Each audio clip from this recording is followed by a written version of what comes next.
오늘 본문 말씀에서는 그 헤롯 아그리파 1세라고 말씀을 드렸는데 그의 교만함과 그리고 또 그 교만으로 인한 비참한 최후를 기록하고 있습니다.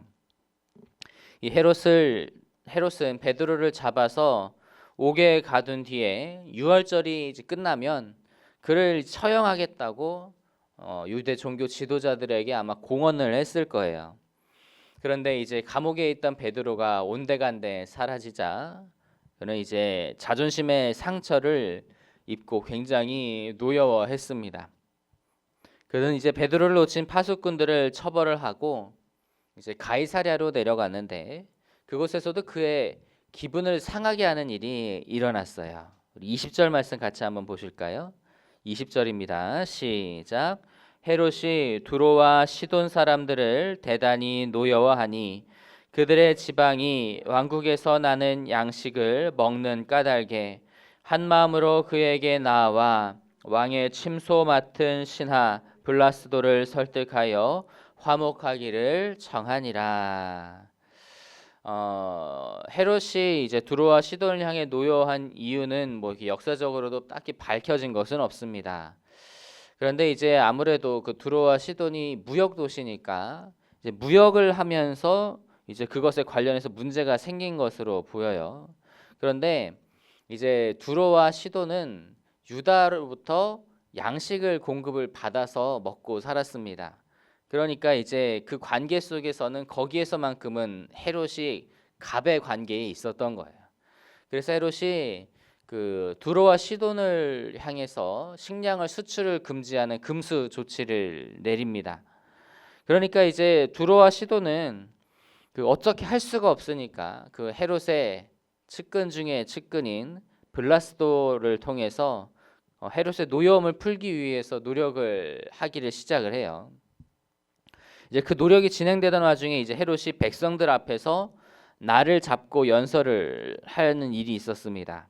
21절과 22절 같이 한번 보시겠습니다. 21절 22절 시작. 헤롯이 나를 택하여 왕복을 입고 단상에 앉아 백성에게 연설하니 백성들이 크게 부르되 이것은 신의 소리요 사람의 소리가 아니라 하거늘. 헤롯이 연설을 할 때 아마도 이제 그 두로와 시돈 사람들이 회중에 좀 섞여 있었을 것으로 봅니다. 그들은 이제 헤롯의 마음을 이제 돌려야 되니까 어떻게든지 이제 헤롯을 향해서 좀 이렇게 노력을 했을 거예요. 연설이 어땠든 간에 헤롯을 향하여서 찬사를 보내게 됩니다. 그래서 그것을 이제 이것은 신의 소리다라고 하면서 이렇게 찬사를 보내죠. 그리고 이제 그 역사가 요세푸스에 의하면 이제 헤롯은 그 좀 은백색 옷을 입었다 그래요. 햇빛에 반사되는 그런 반짝거리는 옷을 입어서 백성들 앞에 자기의 그런 신비로운 모습을 보여주고자 이렇게 다 계획을 했었다고 합니다. 그런데 이제 백성들이 막 자신을 향해서 이게 신의 소리다라고 자기를 신격화하는 그러한 일들이 있는데 그때의 헤롯이 그것을 잠재운 것이 아니라 그 상황을 막 즐기기를 시작을 해요. 우리 23절 같이 한번 보실까요? 23절 시작. 헤롯이 영광을 하나님께로 돌리지 아니하므로 주의 사자가 곧 친히 벌레에게 먹혀 죽으니라. 그러니까 헤롯은 자기를 신격화하는 상황을 즐기기 시작을 했는데 그런데 역사가의 기록에 의하면 갑자기 너무 심각한 복통이 생긴 거예요. 견딜 수가 없는 복통이 생겨서 그래서 이제 그 뒤로도 이제 사경을 헤매다가 5일 뒤에 죽었다라고 그렇게 기록이 돼 있습니다. 역사 기록이에요. 사도행전을 기록한 사람은 누가인데 이제 그가 의사잖아요. 누가는 이제 그 처방을 내리기를 벌레에게 먹혔다라고 말을 해요. 아마도 이제 지금 의학적으로 보면 그 장 내에 그런 회충이 단단하게 뭉쳐가지고 장 폐색증을 일으킨 것이 아닌가 그렇게 보기도 합니다. 어쨌든 결론적으로는 이제 헤롯이 자기를 신격화하는 그러한 것들을 말리지 않고 오히려 즐긴 것으로 인해서 하나님께 영광을 갈 것을 가린 것으로 인해서 하나님의 노여움을 샀다라고 하는 것을 본문에서는 증거하고 있습니다. 예나 지금이나 사람이 가장 집착하는 욕구가 명예욕이라고 그렇게 이야기를 합니다. 그래서 때로는 사람이 얼마나 그 명예욕에 집착하냐면 자기의 생명을 포기할 정도로 명예를 집착을 해요. 자기의 목숨을 주면서까지 명예를 얻으려고 합니다. 하지만 하나님을 섬기는 우리 그리스도인은 모든 영광을 하나님께 올려드려야 합니다. 이 베드로가 고넬료의 집에 찾아갔을 때를 기억해 보십시오. 이제 고넬료가 하나님의 종이라고 해서 그 로마의 장교인 그가 베드로 앞에 절을 해요. 그때 베드로가 무엇라고 하냐면 그를 일으키면서 나도 사람입니다라고 이렇게 말합니다.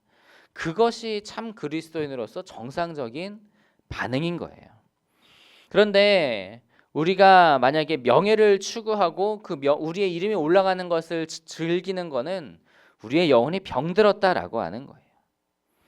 만약 나의 모습이 명예와 체면에 너무 과도하게 집착하고 있다라고 하면 우리는 우리 영혼의 건강을 다시 한번 되돌아봐야 합니다.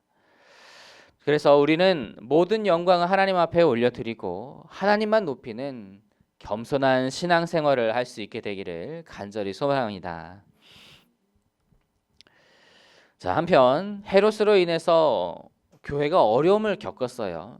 그런데 교회는 어떻게 되었는가? 우리 24절 말씀 같이 한번 보시겠습니다. 24절 시작. 하나님의 말씀은 흥왕하여 더하더라. 아멘. 자, 여기에서 흥왕하여라고 하는 말은 어떤 생명체가 거침없이 막 자라는 것을 의미해요. 쑥쑥 자라는 것을 의미해요. 그러니까 복음이 마치 생명체가 막 성장하는 것처럼 외적으로 성장을 거듭했다라고 하는 것을 의미를 하는 겁니다. 그리고 이제 더하더라라고 하는 것은 증가하는 것을 말하죠. 복음이 널리 전파되고 그로 인해서 놀라운 부흥이 활발하게 일어났다라고 하는 거예요.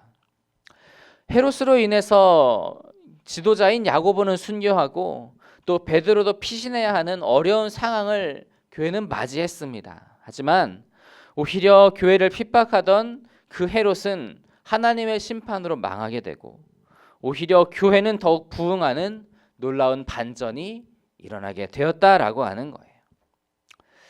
역사적으로 볼 때도 교회는 수없이 많은 그러한 핍박과 어려움을 겪어왔습니다.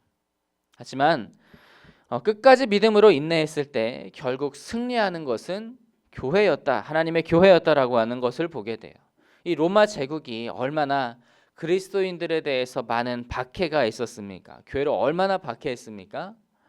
그런데 정말 수많은 그리스도인들이 잡혀서 온갖 방법으로 처형을 당했는데 그런데 결국에는 그 콘스탄티누스 황제의 어머니에게 먼저 복음이 흘러가고 그가 그 아들을 복음으로 양육을 해서 결국에는 이제 그 황제가 그 즉위했을 때에 이 기독교가 국교로 인정을 받게 돼요. 상황이 완전히 반전되는 놀라운 역사가 있었다라고 하는 거예요.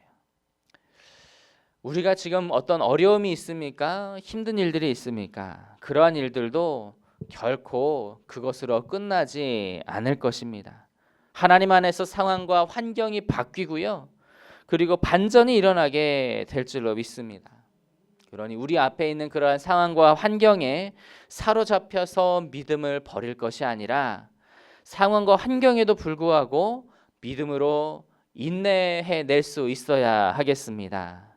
저 여러분은 정말 끝까지 인내하는 믿음으로 기적을 이루시는 하나님의 은혜를 경험하는 우리 모두가 되기를 간절히 소망합니다.